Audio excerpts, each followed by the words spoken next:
Commencing administrative video log. Unfortunately, the latest iteration of the SCP Art Division was a failure. The employee who showed most promise inevitably expired. We will proceed to procure and alter the genome to produce a more fitting employee. This time, someone more plucky, positive, able to endure more disturbances. It will be their assignment to depict the anomalies so that we may secure, contain, and protect. Commence the next iteration of the program. Wow.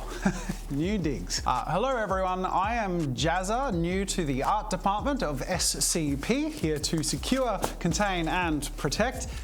I swear I just had deja vu. This is oddly familiar. I've been provided with some professional drawing implements and oh my god, this is so unlike SCP to go public. They are making the Pro Sketch Pack available for 20% off while people are going back to school in August. $200 worth of professional art materials, sketchbooks, and a carry case for only $80 for a limited time. That is insane. What has gotten into corporate? That is a mind-blowing deal. Oh, but it does say here the sale will not last and people will miss out and it will never happen again. So you better go check that out, prosketchpack.com, 20% off. That is very cool. All right, let's get to it. Let's get to work on our first anomaly. SCP-966, described as being a hairless human-like creature walking on toes, not heels. Faces are elongated, needle-like teeth in jaws. As I'm describing all of this, there's sort of a lot to take in it. It could be interpreted in multiple ways, so I'll just brainstorm, sketch around each of them, and figure out how I'm going to piece it all together. I also find it useful to sort of have a reference to what it's being compared to. So because this is a human-like creature, I draw a human face and then it describes an elongated face. So let's elongate it, stretching it down at the front, a little bit at the back, making all of the features of the face elongated in the upwards and downwards directions. It's starting to look fairly alien-like, pretty unsettling, especially by the time we put in some of these needle-like teeth, but I don't decide what these things look like, I just draw what they look like.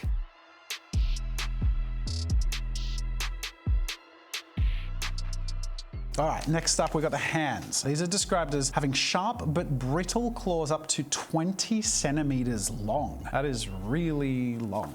Drawing a hand for reference and then recreating that with those really long claws. But they're brittle, so once I sort of put that down, put a little bit of shading in, I reference this with some cracks and a bit of a dry, rough texture. Now this creature hunts by emitting an unknown kind of wave or radiation that permanently prevents targets from sleeping. Will then stalk the victim until it will collapse from sleep deprivation. Oh, and I forgot to mention, it's generally invisible except in infrared light. This is an anomaly that's impossible to see in most circumstances, and you won't realize that you've been struck by him until you haven't slept for 3 days and you're about to pass out. So with my pose of this subject in its hunting position, grasping the head of a fallen man who is slowly succumbing to the sleep deprivation he's been tormented by, I'm going to slowly start focusing on creating some shadows and intense contrast in the piece by creating a really strong black silhouette behind the character that will allow me to really frame it all and make it pop, and eventually add that finishing touch of a green hue all the way around, as if it's being observed through one of those infrared or night vision cameras, the only situation in which it can be seen. And I have to say, I wouldn't want to come across this fella myself. He looks pretty terrifying, and I mean, of course, if I do, then I'm never sleeping again.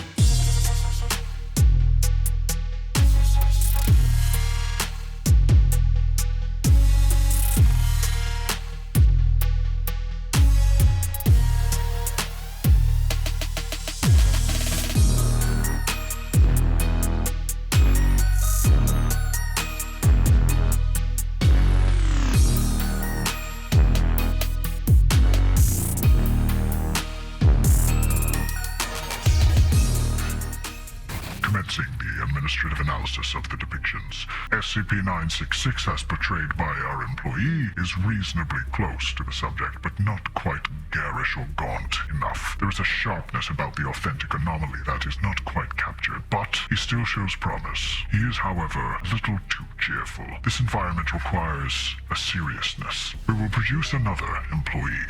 Alter the genome to be a little harsher, more serious. Someone with a little bit of grit. Proceed to produce and program the new initiate.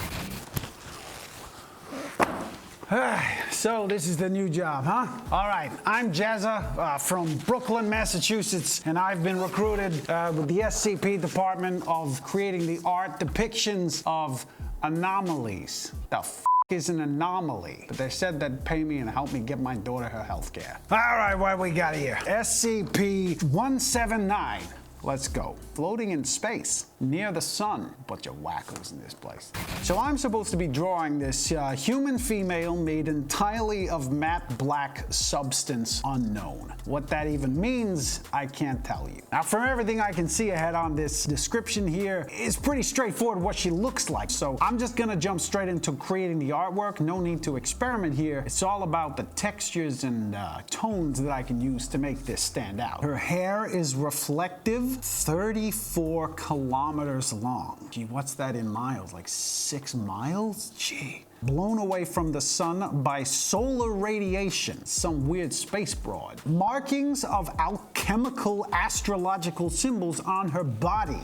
One on the forehead in the shape of the gold symbol. It looks like a weird circle.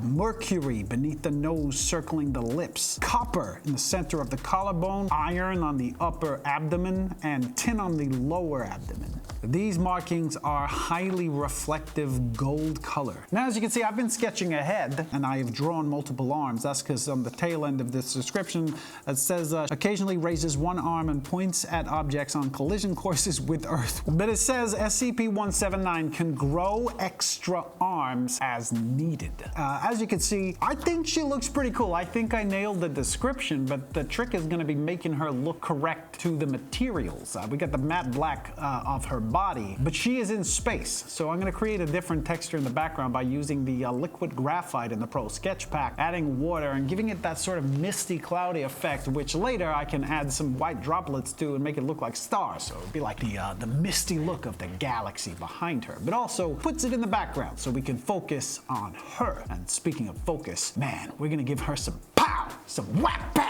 You know what I mean? You know what I'm saying? With just a bam, jab, 1, 2, with a big pop of black all around her body, blending it in with a little bit of the cool gray, giving it a nice sharp edge, and being careful not to go over those gold areas that we've colored in already. Now, I did say that her obnoxiously long hair is reflective, so I've gone with the mid and the light gray to create a shiny look, gradienting to a little bit of black in some of the darker areas, give it a bit of contrast. I think these symbols sort of pop in the end. I thought they'd look weird, but with the heavy contrast in the skin tone, I think it looks all right. And in the end, these patterns with the little dots of the stars in the background, it's subtle, but it creates a separation, gives us a bit of context as to where she is and that we're floating in space. It's cool. I like it. Pretty cool chick. And I gotta say, I'm pretty happy with this outcome. Hope the higher ups are, because I am angling for a promotion. It is my first day, but I think I earned it.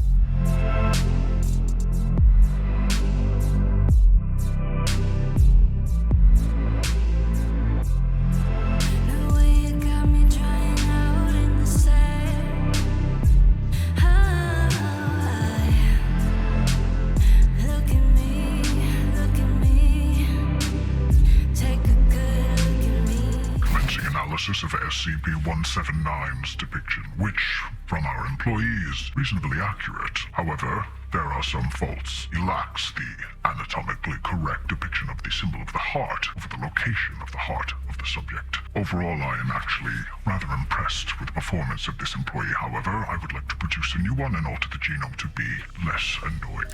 In your programming, try to avoid silly voices and also aim towards something a little more bland in their seriousness. Something more fitting of a strict corporate and governmental organization. Produce the new employee. This time, sprinkle a little more me in there. All right. No time to waste. SCP video log. Day 1, I am Agent Jazza. I've been assigned to the art department to document anomalies. I've been informed that previous employees have been incompetent and time-wasting and annoying. So we won't waste corporate's time. We'll get straight to work. I have been assigned the documentation and portrayal of SCP-106. Contained in a sealed, ultra-secure lead-lined steel container, the SCP has an appearance of an elderly humanoid in an advanced state of decomposition. Variable appearance, but always rotting. Can scale any surface and suspend itself upside down. I'll begin my assignment as efficiently as possible. First, by portraying the decomposing state, the rotting status, and variable appearance idea of this creature, while I continue to expound on the behavior of the subject. SCP-106 attacks by damaging major organs, muscle groups, or tendons, and then pulling the disabled target into a pocket dimension. SCP-106 can corrode all solid matter, creating rusting, rotting, or cracking effects accompanied by black mucus-like substance. Most notably, it can pass through any solid matter into this pocket dimension, re-emerging at any point connected to the initial entry point, assumedly to enter and exit dimensions to pull victims in and do its job. This is truly a terrifying creature, and as you can see, I found its portrayal a fairly straightforward matter in terms of its physical appearance. Therefore, I opted to create a representation of a scene that this creature would be engaging in, emerging from a solid wall, perhaps of concrete, and grabbing some random bystander, shocked and terrified by this strange emergence. But he won't have long to be shocked. As you can see, his muscles and arms and extremities are withering rapidly, and he will in short order be pulled into a pocket dimension to exist in our world no more, and perhaps to exist no more at all. I opted to portray SCP-106 in its more humanoid form, but to convey the variable appearance, I had the hand diverging and splitting, warping and transforming in something of a grotesque fashion reminiscent of its decomposing state. I think all that's left is to emphasize the intensity of this encounter so that those who oversee my role here will know that I went to any length to portray the intensity of this encounter accurately. All that's left to do with all of the detail added is a little bit of a flourish, some white highlights, creating that sense of energy amongst the green on the wall emerging from behind the character. The rotting, decomposing portal to the pocket dimension this creature has emerged from and will return to.